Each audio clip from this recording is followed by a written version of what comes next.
Hello and welcome to the Complaint Desk. Drop your complaints in the bin on your way out. We're just two worship pastors discussing all things worship and church leadership. I'm Danny, I'm here with Doug, and we're here to help you navigate the life and ministry of a worship pastor. Thanks for joining us today. Now let's jump right in.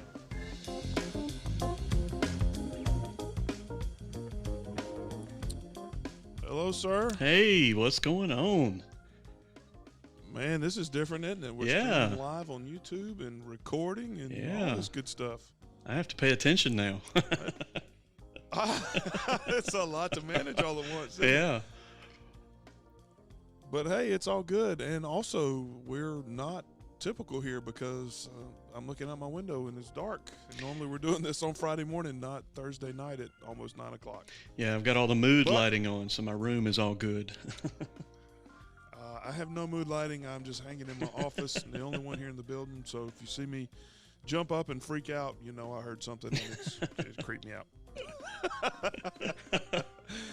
But hey, we're glad to see everybody tonight. Thank you so much for joining us. For those of you joining us on YouTube, thanks so much for tuning in. And for you, those of you listening to this later, we certainly do appreciate that as well. So we got a lot to get to tonight, so we're going to go ahead and get started, brother. And, you know, like we do every week, we want to talk about what God is doing through our studies this week, through our reading of his word, through maybe our times of worship, whatever you've got going on in your life this week. So tell us, man, what's going on with you right now? Well, our church right now is going through a bit of a transition. I think I mentioned that in our first podcast.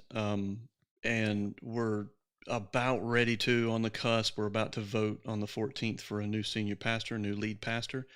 I'm super excited about that. Yeah. So it seems like everything God has been bringing about in my life has been pointing to that, and just really getting a fresh start, embracing him, embracing his family. So really looking forward to doing that. But God has been good to us through this transition. He's taught our church a lot. We've come together in unity quite a bit. So it's just a lot. There's a lot in that. So yeah, those transitions are always interesting, and you know, that's something that we will talk about one of these days. Transitions, they're inevitable, whether it's for you or whether it's for another staff person or people in and out of your church. I mean, there's always transition, and so, you know, those are always interesting times. But yeah, it's a good word, man. You know, we've been praying for you all, and I hope that you know, I hope this is the ticket for you guys is to kind of take that step forward. yeah. I want to share a little bit. I've been reading, moved on into Romans this week, and of course, as you know, I mean, Romans is just full of all kinds of great stuff. But in Romans 2, you know, he's talking about judgment. I got thinking about this a lot. You know, what is the thing that you hear online? Oh, you don't judge me. You can't judge me. Only God can judge me. You hear these things all the time. Yeah. And Paul writes this. He says, "Therefore you have no excuse, O man, every one of you who judges, for in passing judgment on another you condemn yourself, because you, the judge, practice the very same things. We know that the judgment of God rightly falls on those who practice such things." So, you know, I mean, that's what that's getting at there is really we have no right to judge because we are guilty of the exact same things. Mm-hmm. When you're doing what you're preaching against, if you will, I mean, you're condemning yourself and judging and condemning the other person. So just walking through some of that this week, just kind of stopping as I think about our culture, where the culture is, and just where things seem to be in general. You know, I just spent a lot of time thinking on that this week. You know, where am I quick to judge? Yeah. And where do I really need to back off? You know, because let's face it, I mean, we're judgmental people. We just are. So that's really been on my heart as I read that just a few days ago. But That's good. I'm a little bit past that at this point. But God is so good, man, to teach us all kinds of things through his word. And it doesn't matter who knows how many times I've read Romans. Oh, I know. And something new every time. God just uses that. Out. Yeah. Yeah, that's good. Yeah, it's amazing. So as we get started tonight, one of the things that we wanted to get into as we are working with music and things like that is how do we evaluate worship songs? So this is not necessarily a song that we have in our repertoire that we've been doing for 10 years, 15 years. I mean, although it is often good to go back and reevaluate those, but as we start thinking about new songs, and whether that's a contemporary song, whether it's a new hymn, or whether it's even, like I said, an old hymn that maybe we don't even know, um, we how do we look at those songs? How do we know that what we're doing is good, is profitable for the church? Um, so, Doug, why don't you kick us off, man? I mean, there's a lot that goes into this. So, Yeah. lay the truth on us, brother. Lay the truth on you. All right. So here's the truth. I don't know what I'm doing. God is using me every day and teaching me and growing me. And Amen. 20 years of ministry, and I probably still know I learn less now than I did before. But you and I have put obviously a little bit of a script together, so we're kind of going off of that. But as I kind of look through here, what you were saying kind of made me think about when you're talking about what God's teaching you lately. Um, and it made me think of this: understanding that music that you listen to personally, there's a big difference between that and music you would use in a church. You're leading a church, you're leading a congregation of people to worship the Lord. Yeah. So Hmm. in that, there's a ton of things. So making sure the song is singable, making sure it's in the right key, for that kind of stuff. We've kind of talked a little bit about that stuff before, and we touched on the theological aspects of it, making sure it's right with Scripture, and making sure it matches up. A big part of my job is working with my senior pastor, and I know you've mentioned that as well, that you work with your senior pastor in choosing music. Yep. I know a lot of pastors who That's right. don't do that, and it's really it's hard because you're always. I just saw on Facebook today on a worship forum, and a guy was asking a question. He was a young youth pastor, and he said, my pastor came in and asked me about what I was going to do for Easter. And I don't know if I've had that experience, because usually I'm talking to my senior pastor, hey, what are we planning for Easter? And let's get together and do this. But he was like, I don't know what to do. My pastor really didn't tell me. He's like, what are you doing new for Easter? And he was a little bit lost in that. So I realized our context, we're working with our pastor, our lead pastor in most cases. And a lot of guys are not. They're just kind of held out there in the wings. So these kind of principles that we're talking about tonight is going to help a lot. Theologically accurate, making sure that you're not singing heresy or that kind of points to Oh yeah. heresy. It's so important. I can't tell you how many times I've seen worship leaders, worship pastors pick a song, and it's just painfully obvious to everyone in the room that that's not real biblically accurate. It may be just a fun song to God of sing. earth and outer space. Oh goodness, yeah, yeah. A big one of mine. What's the old hymn? In the Garden. I love that song. It's got beautiful melody to it, but it's so not very biblical to Yeah. use. But I mean, those are songs like that.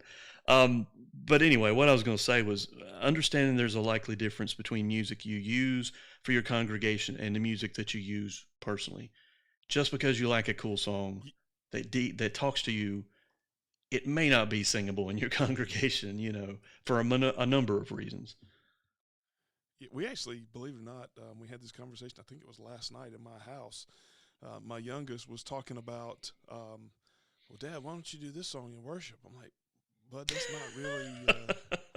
Yeah. That's not a singable song for most people. I mean, that's And it's from Leonard I Skinner's don't know son. that We I don't can use sing that. that. Classic rock Yeah. never fits. Yeah, it never fits. No matter no matter what some people try to do. No, but that no, that's a really good word, and I think we've been talking about this right from the start. Theologically, what we're singing, what we're reading, really needs to.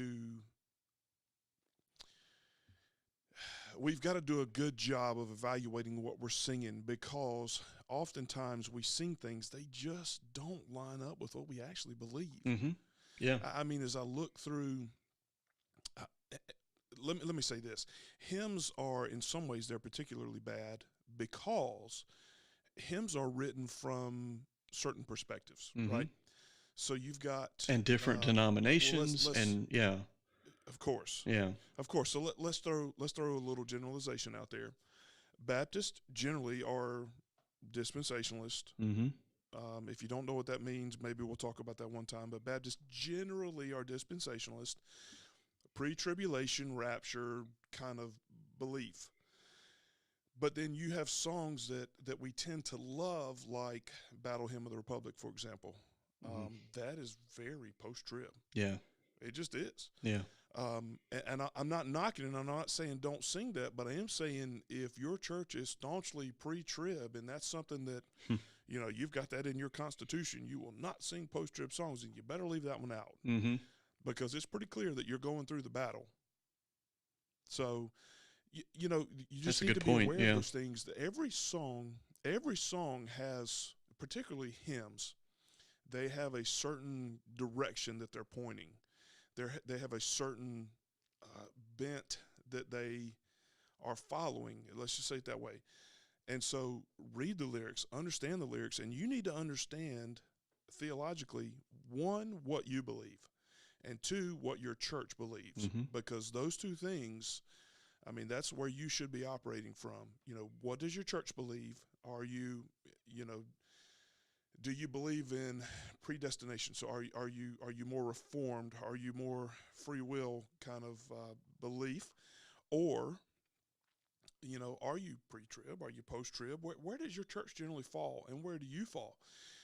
Know your theological concepts too, because these things, they will ultimately add up to what we're trying to do, right? Yeah. So what you sing will be kind of in a lot of ways what you believe, right? Mm-hmm. So Should so be. focus on that message. Should Yeah, be. yeah, it should be. It really should be. It should be. So focus on that message, evaluate that message, because if you don't know what that hymn is saying, you better not sing it, right? Yeah, and something else, does it have a clear biblical message? I think that's important too. Now, we know the wealth of Yeah, songs that are out there, and speaking in the contemporary realm, one of the hits that contemporary music takes is it's just not deep. You hear the 7-Eleven terms, that kind of thing, and it's just not deep. And I'm not yeah, much concerned about those kinds of things. Is it biblically accurate, and does it communicate a biblical message? You may be singing strictly right, about just the love of God or one of his attributes in particular, and does it communicate it clearly, or is it ambiguous?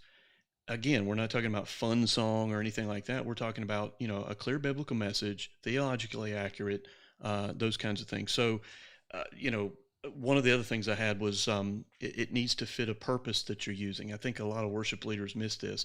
It needs to fit a certain purpose that your church is using. If you're in a missions conference, let's say, and you don't want to use songs that don't point to that way, point to that. You want to have something that's within the realms of what we've talked about before, but you want it to be useful for your church, and you want it to fit hmm a message. So that's important too.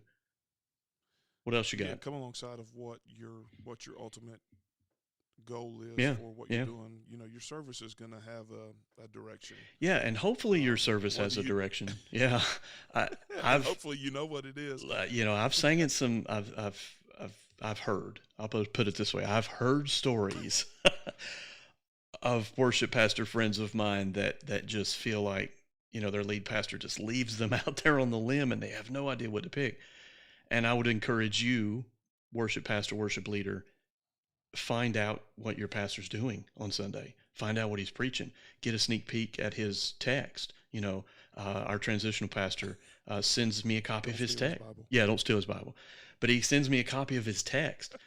And there's been a couple times, Danny, that I've looked at his text and I'm like, wow, the songs I picked have nothing to do with this, and I'll go back and maybe Yeah, I missed change the mark. something. Yeah, so that's important. Yeah, the other thing too is we find this a lot. If you've never come across it, I'm shocked. But the other thing you don't want to do is you're not. I want to. I want to be real careful how I say this because music is inherently emotional. Mm-hmm. It is. But you don't want to use, and see, this is what, let's go back to what you said in the garden. This is what in the garden does. Mm-hmm. It pulls at your heartstrings. right? It is I designed to come to the get garden alone. emotion out of you, and the dew is still on the roses. Yeah, very poetic. Yeah. I mean, I don't have a problem with necessarily with the lyrics from just a written lyric kind of thing, but we sing that, and maybe it's not the best lyric we can sing because it's designed to draw that emotion out. Yeah. And so instead of pointing people to Jesus, what are we doing? We're pointing them internally. Yeah. Does this tug your heartstrings? Does this bring the single tear rolling down your Well, cheek? yeah, and let me be clear with that. When I'm singing on Sunday and I'm leading our folks in worship, inevitably the gospel message moves me. It might move me to move, to actually move physically, raise hands, cry, be emotional, be joyful, be happy. Those are good things. If it's just moving you for the sake of moving you because it's a tearful sob story, or more of We what want we you would to put money see. in the offering plate. Right, right. A tearjerker. What was it?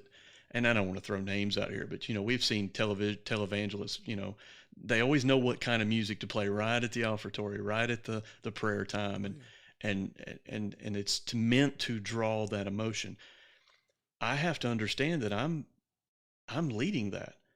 I have a responsibility before God, and I'm at the head of that. So I need to be careful what I'm doing with music and choosing music. But as long as it's Well, Christ centric, yeah, we want it to facilitate that connection, right? right. That's what we're after. We don't want to break that connection. We don't want to come out of a service where the Spirit is really just working on hearts, and it's clear that the message has had an impact on the people, and then we turn around with victory in Jesus. Yeah, something fast and loud. And I can hear people right Nothing now. wrong at all with Victory in victory in Jesus is Jesus. always appropriate. Yeah, there's nothing wrong. I'm not knocking the song because No. it's certainly a fun one to play Yeah. on piano, but that's you need to be aware again of what your service flow is, Hmm. what that context looks like. We talked about that a couple of weeks ago as we talked about planning the service. Don't do it for the emotion, but also don't pull people out of what the Holy Spirit is working on in their lives Right. in that moment. So let's move this forward just a little bit. Let's talk a little bit about we've kind of touched on a little bit, but as we talk about these particularly newer songs, um, there are let's just say issues. I'm not. Please hear me. I'm not throwing stones at this, but let's just say there are issues with what some of these songwriters believe, with the way that they express their theology, with the way that they maybe operate their services. I am going to give you a couple of examples because I want to be very clear what we're talking about. Think about Elevation. Hmm. They're writing some really great stuff right now. I'm using one But if you Sunday. look at their service, I might be. But as you look at their service, as you listen to the preaching and the teaching that's happening there, it's it's bordering on prosperity Hmm. if it's not crossed the line. And that is a very public thing that they have caught criticism for. Let's talk about Bethel. Bethel is very emotionally manipulative in their services. Yeah. They just are. How about Hillsong? I mean, they're in a lot of ways theologically, they're teetering on the rails anyway. I mean, some of their pastors Yeah. have It's so unfortunate said too. things that maybe are not not the way a traditional Christian belief would go. Right. So as we think about those, I mean, as I say those now, I've used all of their music. Yeah. Like you said, I mean, there's probably some on Sunday. Right.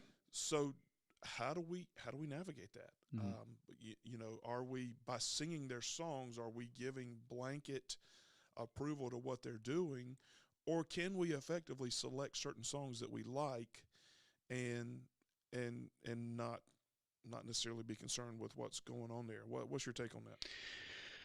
I've battled over this, and like I say, I've been a minister for 20 years, and I have battled this in my own heart and mind, and I have been on all sides of it, to be honest.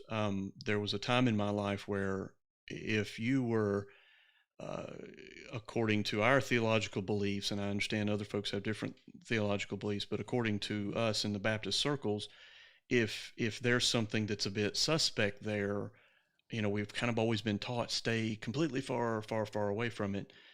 I'm not so much that way anymore, to be honest, because what we have learned recently, and this opens up a huge can of worms, the cancel culture that we're in. So we affectionately see someone in sin and we cast stones and we just cancel everything. The Ravi Zachariah thing comes to mind of recent. Um, and let me be clear, that was the most heinous sin, being involved with that and doing that and being a leader and having that happen. And my heart prayers go to the people, women that were affected by that. But is it everything that he had and everything under his ministry now all tainted? And it's kind of the same look as we look and evaluate Bethel and Elevation and other things. Certainly we have to look at the sin, and you are a sinner, I'm a sinner, evaluate that under God, and there's really none of us that could put anything up worthy. And again, I'm not dismissing those things, because I think there's certain things that discipline and recompense and consequences for being Paul, involved though, in those even things. says that our best works are filthy rags. Right. And quoting that Isaiah passage there. So kind of here's where I'm at with this at this point in time, what God has taught me. I need to be on my toes. I need to be cautious. I am leading God's people in worship. I'm responsible for that. My lead pastor is responsible for that. We stand before the Lord. We stand before our congregation. So there's going to be times that I may not use a song because of some particular theological piece in the song, or so it's not very clear, it's ambiguous. There probably will be a point to where if someone strays far enough, I'm probably not going to use their music anymore, just because I want to be safe. But, I love Elevation Music. They've got a fantastic ministry. There's some things there that I've, questioned or what have you. But as long as their music still falls doctrinally good, they're singing about the Lord's attributes, they're singing about things that are appropriate and healthy for the church, I feel good about using that music. But I have to admit, it does pull me at times when I see those things happen, especially like with Bethel and some of the things that you and I have discussed offline about just some things that concern us about the direction of that. Really not casting stones, because somebody could cast stones at me, but I'm at the end of the day, I have to make a choice for our church, and I'm responsible for that. So, well, just like we're saying with them, I mean, I would say, you can follow us as far as we're biblical. After that, I mean, I certainly would say, I mean, Paul even writes that, right? mm, You follow me to the extent that I follow Christ. Outside of that, yeah, don't worry about it. right. And that's kind of the same thing here. And so, like, let me give you an example. I had a song recommended to me. The first two lines of the song, and many of you will know it when you hear these words: "We are an altar of broken stones, but you delight in the offering." I struggle with that line, Mm-hmm. because while I can theologically walk my way through it, I can explain that, I can work through that. If I have a problem with that on the surface, is that good to use? Mm-hmm. And I'm really struggling with that. I mean, my wife and I were talking about that, and we spent a long time, because she doesn't think of it the same way I do. The scripture says he does not delight in sacrifices, but he wants our obedience. Mm. Right? That's what he wants. Yeah. But the very first line of the song, in my mind, is contradictory to the word of God. Mm. But I get what they're saying. So let me throw another one out at you. Do I not use it? Let me throw another one out at you. And among worship pastors, this one's been beat to death and talked about. Reckless Love. Oh, I know what you're going to say. Yeah. So I knew it. I first heard this song and I thought, what in the world? God's love is not reckless, and it immediately offends me. I tell you what changed my mind about that just a little bit, and we don't use it a lot at our church. We have used it for a worship night one night, and but I watched a video that I think it's Bethel, that they produced with this song, and it was them out on the street ministering to homeless people, giving them food. Mm. And the whole video had this slant. It was very, very good, very well put together. But the whole video had a slant from the homeless man, or the down, the indigent, the helpless person. God's love looks like it's just reckless. Why would he throw his love on somebody like me? When I had that different spin and thought about that, I was like, wow, I got you. Okay, I understand that. I still think that I'm a bit hesitant to use it, but we have. So that changed a little bit for me once I understood that. From that view, is that what they're communicating, and is that what they're trying? Could they have communicated it better? Probably. Probably, with a different word. Well, And I know you again, don't use that song. I know. I don't. Yeah. I don't. I cannot get past reckless. Yeah, I just I can't. know. And for many, that's a And lesson. For that's many, they can't. And that's why I probably, I haven't used it since our worship night like 2 years ago. So when it came out, I think. yeah. I know they have done it here before, and whatever. But I Mm-hmm. just struggle singing that God is reckless. Yeah. Again, I understand the concept. Yep. I get it. I can explain it. It makes sense to me from a human perspective. It looks to be reckless when you consider you've got 100 sheep, one goes away, you leave those 99 to go find Yeah. the one. And It into a, looks, from yeah. a human perspective, Yep. it looks reckless. But to call it reckless, Mm-hmm. uh, Well, and this is is the lesson for those who are out there. This is what the struggle is. And I think to callously just say, extreme, all this is crazy and this is stupid, blah, blah, blah. I think that's the wrong approach. I think you really, like you and I talked about, we do sit and evaluate this stuff, because that song mhm. really touched somebody. And I know somebody personally that song really spoke to, and they saw it just the way I communicated. Maybe here's the job that we need to do better: communicate that message so they understand what we're singing. And I think that's probably for every song we use. Don't just sing it, communicate the message of the song. So Well, it's just like, here I raise mine Ebenezer. What is that? I have no idea to this day. Ebenezer. Well, here you I go. do. Well, I do. I will teach you something No, tonight. I This know is what the first thing I Ebenezer teach you. is. Come on, man. Well, for those of you that don't know, if you sing that line and you don't know what is Ebenezer, Ebenezer is two Hebrew words. It means stone of help. Hmm. So think about the memorials that they set up in the Old Testament as they would go Yep. as a witness to what they had agreed upon or whatever. That's what an Ebenezer is. It's a stone of help, a stone of remembering, a stone to help you understand what God has done and to get you through. So next You time you better sing that line, communicate that though. I don't know what the percentage of people Yeah, listening is going to know that, but when you stand in front of a church and you start singing "Raise Mine Ebenezer," probably a good idea to communicate the truth of that, and that's a good opportunity to pour some word well, into people. right. And as we talk about, Lord Sabaoth, his name, what is that? Yeah. Lord of hosts. That's the Hebrew word for host or armies. So, there's so much that we could get into, and I don't want to put the idea that it's only contemporary songs, because Right. I don't think that's the case at all. No, I've got a list of Because hymns that are they're just, yeah. oh, no question, man. But you've got to evaluate everything you do, and you're responsible for that. You Mhm. are, when you sing these songs, you're the teacher. Yeah, that's good. When you set them up in your order of worship, you are the teacher. And the scripture tells us that we are going to be held accountable to a higher level than, the average guy sitting out in the pew. Yeah. That's a heavy responsibility, and I take it very seriously. Hmm. And I don't want to be held responsible for somebody having a wrong understanding of God because I sang a song that maybe I shouldn't have done. So it's like Paul said in Corinthians about the meat sacrificed to idols. So he said, Mm, I know that these idols are nothing. They're just wood, hay, and stubble.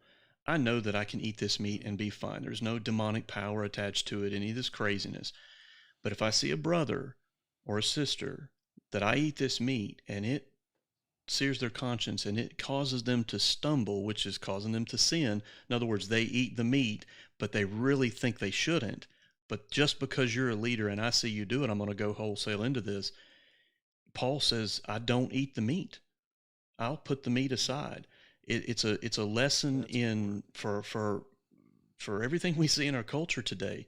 I have the right. Woohoo! We live in America. We have rights, but I have a greater responsibility than I have a right. So, and my responsibility is to those that need the Lord, that have the Lord, both. So, Yeah, that is a great word. mm, I don't know why that had not come to my mind, but I'm glad. that's why we're doing this I'm very appreciative of together. you for sharing that. Yeah, yeah. That is a great Yeah. word though, and I certainly appreciate that because it may be that somebody comes to you. We are called the complaint desk. It may be somebody comes to you and says, "Why did you sing that song? It says X Y Z," and it may be a perspective you've not thought about, and Hmm. you do need to look at because if that particularly in your context, if that would be a common view of the lyrics in that song, then you need to rethink your use of that song Hmm. because you don't need to be leading people astray. That's the last thing that you want to answer for when you stand Yeah. before the great white throne of judgment. Hmm. You led people away because you said I was reckless. Hmm. Yeah. And whatever, if you do the song, fine. Okay, Danny, But I won't just use it thinking again. about the fact, I won't use it again. come on, man. No, well, and this is an important thing too. We've talked about this before. There's some songs that are just standards. You know that they're going to stick because they're Right. theologically rich, or the song you just know that song. That's not to me one of those songs that stick. We won't be singing that 50 years from now, or 20 years, or probably even 10 years from now. So that's not My one of guess those is if ones. you look at the charts, it's probably already on the lower end of the charts. Oh yeah, yeah, yeah. I would think so. This is one of the things I think we maybe Somebody didn't will say, address on "Hey, the we very did that first last week." episode. Yeah, oh, I'm sure. I mean, people are still doing, songs that we did in the 90s. Come, And now is the time to those worship. songs, oh, Lord, I lift your name on high. Those I songs, okay, stand please, in awe of please, you. please stop. Those songs certainly Mm, will have value. yeah. I don't want to knock those songs by any No. means, but at the rate that worship songs are being put out, Hmm. at the rate that these things are published, especially today, Yeah. there's a lot. They run their course very quickly. Well, and this is something else too. People say, "Well, it's just crazy how many songs are written today." I'm a huge fan of church history, but also church music history. Songs were put out that much. I mean, Martin Luther had how many 600 and some odd hymns he had written down.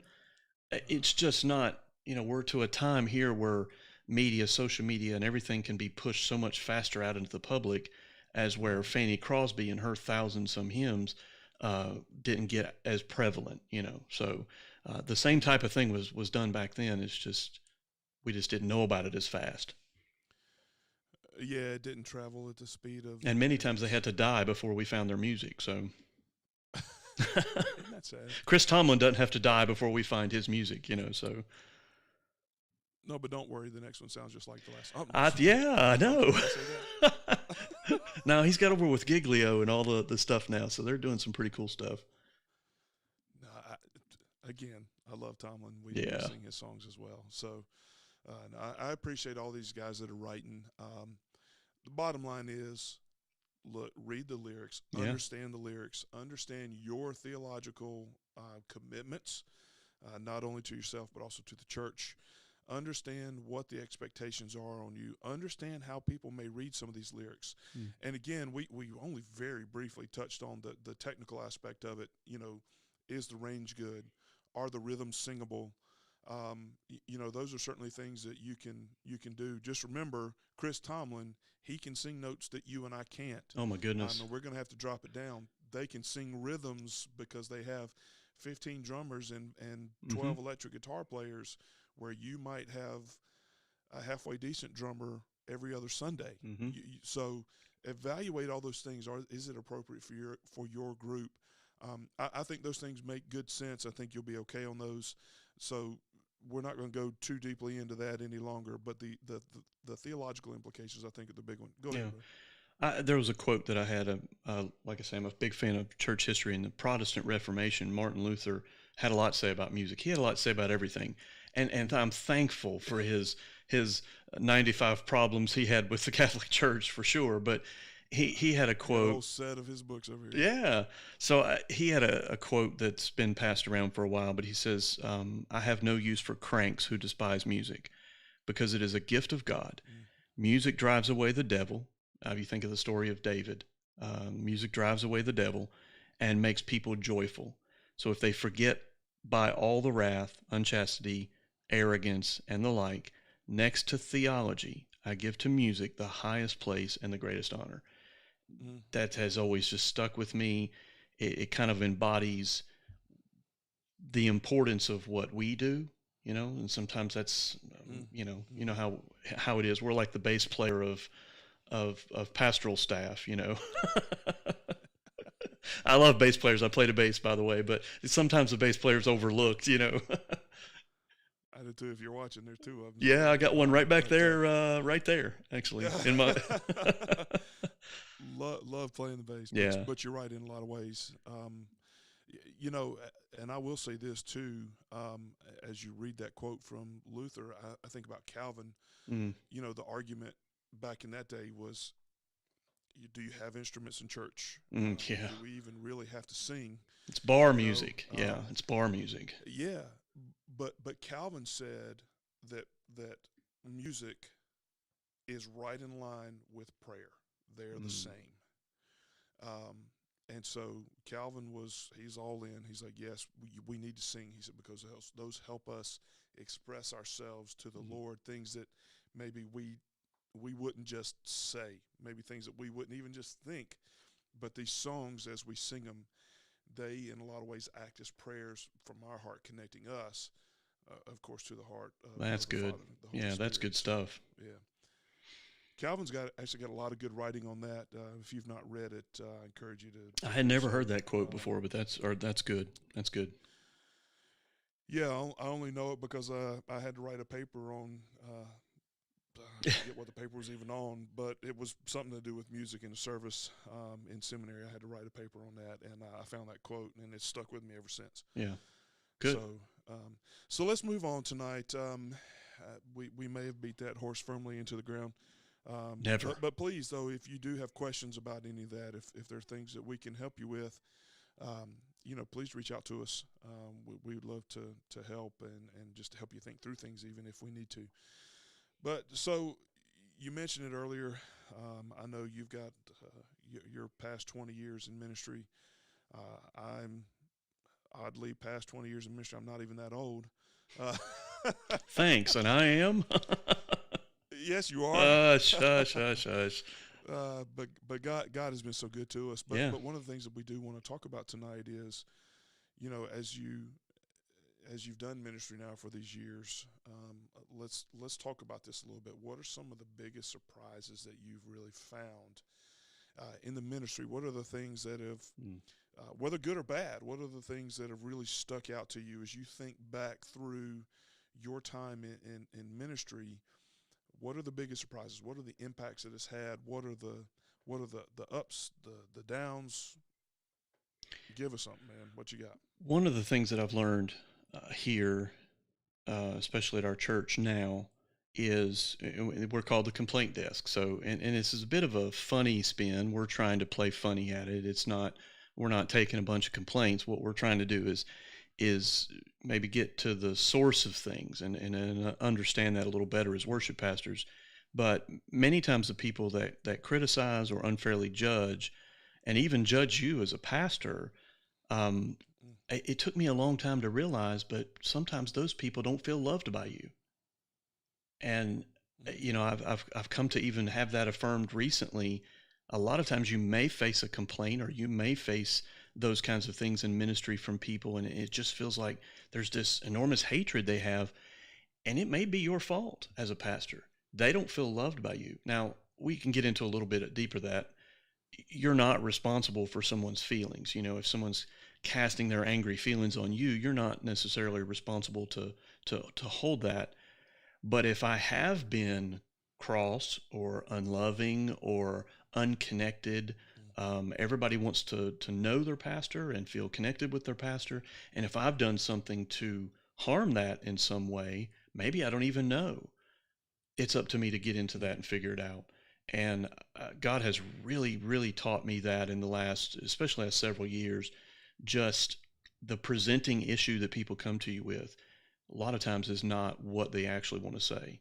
It's a hurt they have, or it's some kind of issue that's going on, and it's up to me. It's a symptom of a deeper problem. It's a symptom of a deeper problem, and sometimes I need to be cognizant enough and in touch with the Spirit enough to really dig into that and say, look, I love you, and let's fix this, or whatever it is.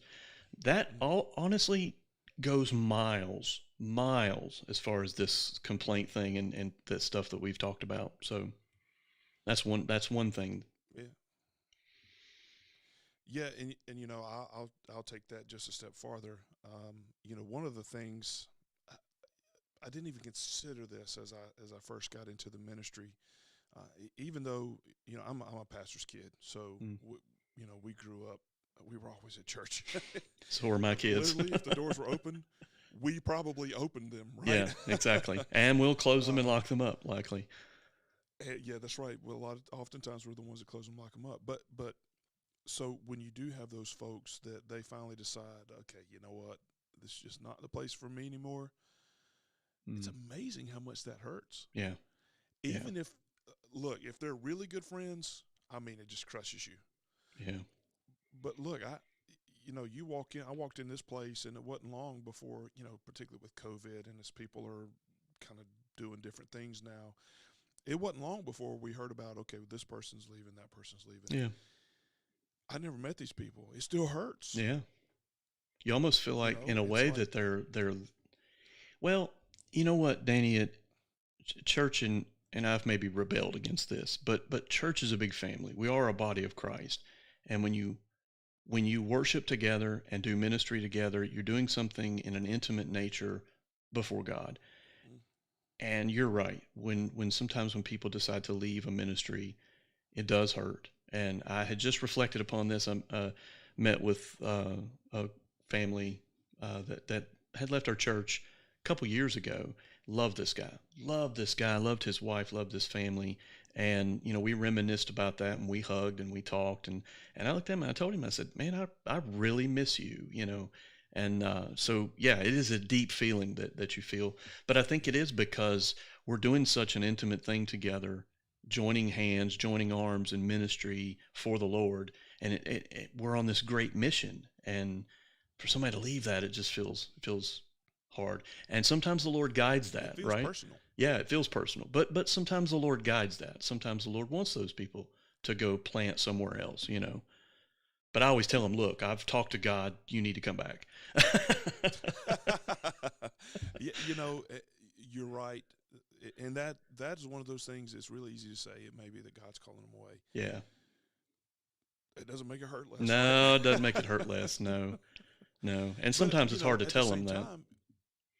Yeah. Yes, it is. At the same time, you'll have church members leave, but also, ministry staff, turnover. I mean, you hear about the average pastoral ministry in length of years. I don't know what it is now. The word, probably 10, 15 years ago was always, 2.5, 3 years is the average length of a pastoral ministry. Yeah. You barely know your people's names at that point. Yeah, I've been at our church for 4 years, and I feel like I'm just getting a grasp of people's names and who they are as people and their families and things like that. And certainly not everybody with a church our size, but yeah, it's tough. Well, I've been here 6 months, and I know people from the nose up. Yeah. If I see somebody out in public, I saw some church members the other day without a mask. I had no clue who they were. You better act appropriate at all times. All times. All times. Somebody's always watching. Yeah. But I just thought that was so funny though. You just don't know people right now. But anyway, that pastoral staff. It's amazing, particularly as a worship pastor. You walk in and you hear your pastor resign, Mm. and it's like your world's rocked, Yep. right? Yep. I mean, it's like, okay, he's gone. Now what? You know what? And I'm going to say this. Nobody's listening, right? So I'm going to say this. Sometimes you said it feels personal. Sometimes you're just like, why didn't you talk to me? If it got this bad, why didn't you talk to me? Or why didn't you talk to, why don't we work this out? And I understand there's a lot of details with these things, and we're just talking in general sense. But Yeah. you're talking about, they didn't teach us this in seminary, did they? That kind of interpersonal relationship. So it does hurt. It does affect you, especially when your families were linked. So it's not just me. It's my wife. It's my kids. It's their kids. It's his wife, and yeah, it's tough. Well, it's crazy because you go to church Sunday morning, all's good. When the service is over, Oh, suddenly you're the only pastor left. well, brother, I am currently that. Yeah, that's what I'm saying. I Yeah, mean, it's all's well. Everything seems good, and then before you can blink, yeah. you got the reins of the whole thing, and you're like, all right, what do I do with this? Well, it goes into what we had said before about this. You better know that you're called, and that's a must. A worship leader, worship pastor, whoever you are, you better know that God has called you to this, because when that happens and you feel, those feelings and that abandonment, and you realize the responsibilities on you, or at least on the lay leaders of your church as well as you, it's heavy, and it can be heavier than you think. It has, Yeah. in my ministry in 20 years, I have felt this on two occasions. One time, uh, depression, stress, all those Mm. things came to bear. This current situation has not been. We've got great people in our church that have just crowded around me and other leaders in our church, and that kind of stuff. So it's been much better. But there's another time in ministry where it was not such, and not that way. And well, Mm. the devil can really get you then. When you start feeling those feelings. So Yeah, and it doesn't take long for you to just shut everything else out, and you stew in all those, and mm, before you know it, I mean, yeah, you're in a bad place. You're not in any shape yeah, to lead anybody. nope, That's tough. not even your family. And that was another point that we wanted to raise here. One of the bigger surprises in ministry in the 20 years that I've had is the impact it has on your family, right? Good and bad. There's mountaintops Yeah. and there's mega low valleys, mega low, right?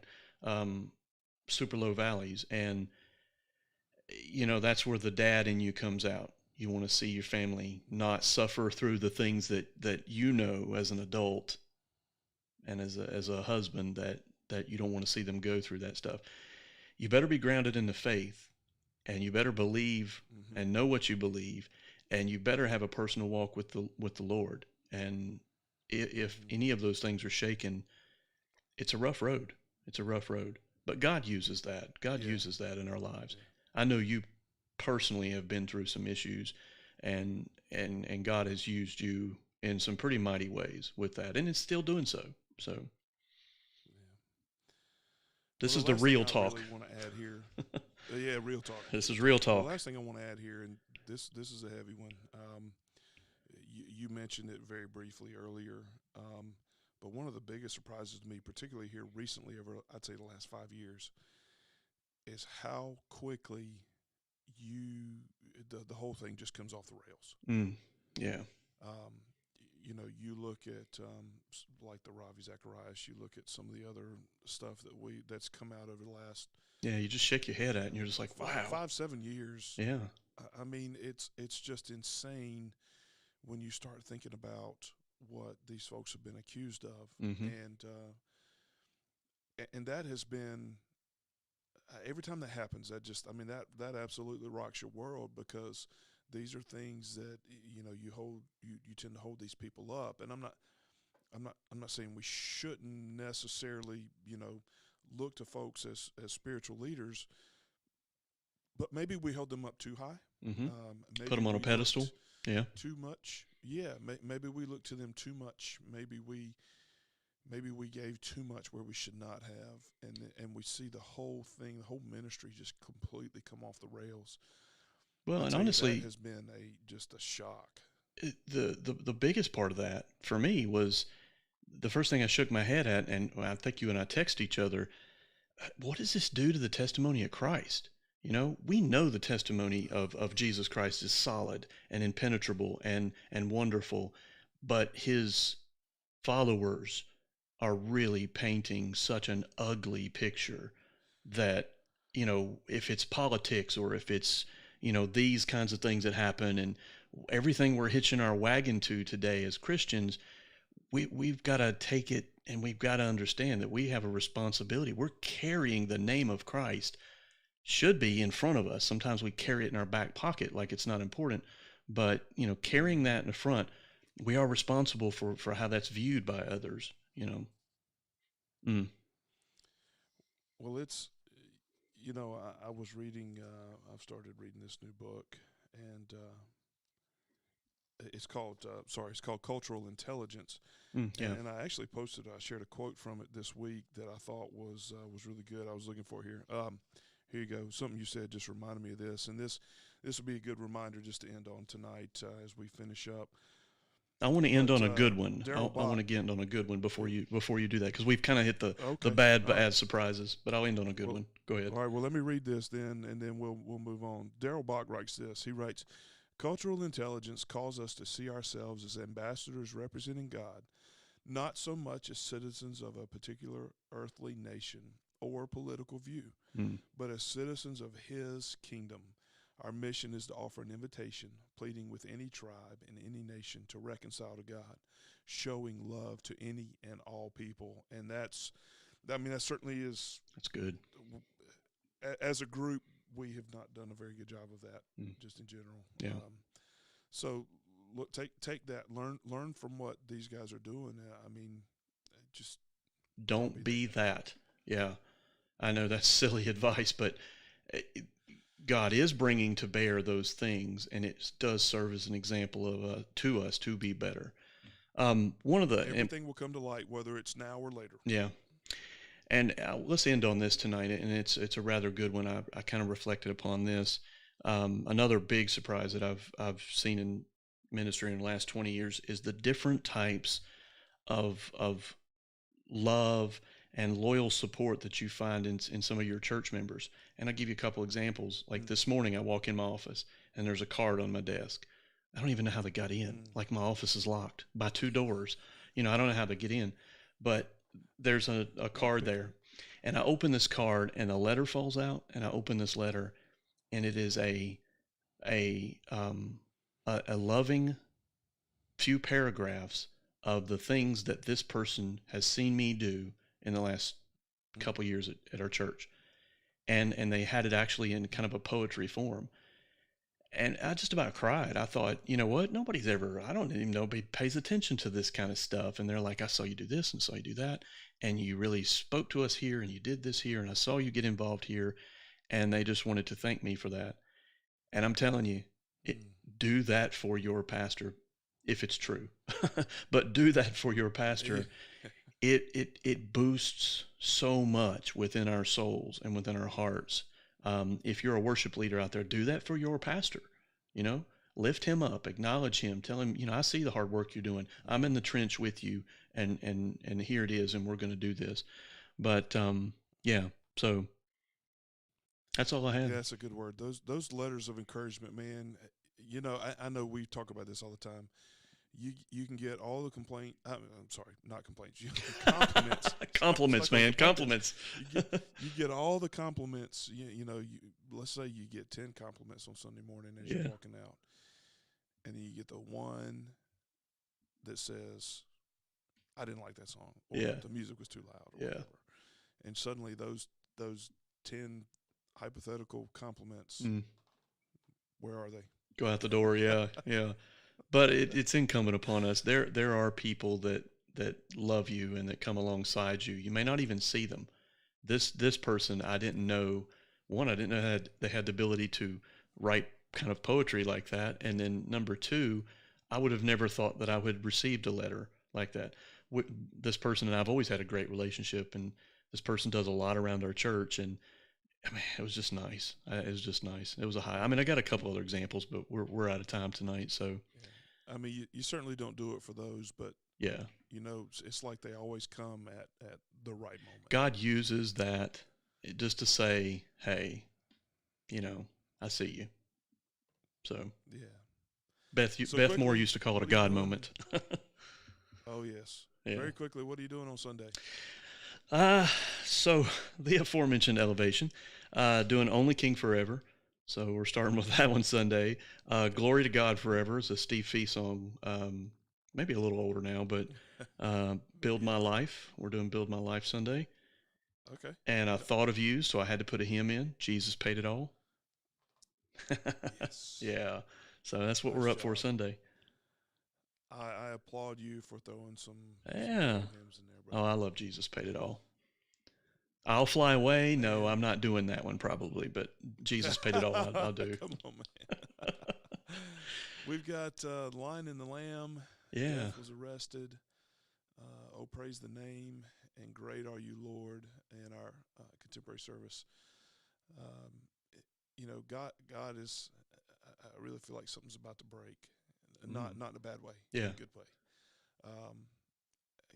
And I want to be sensitive to that.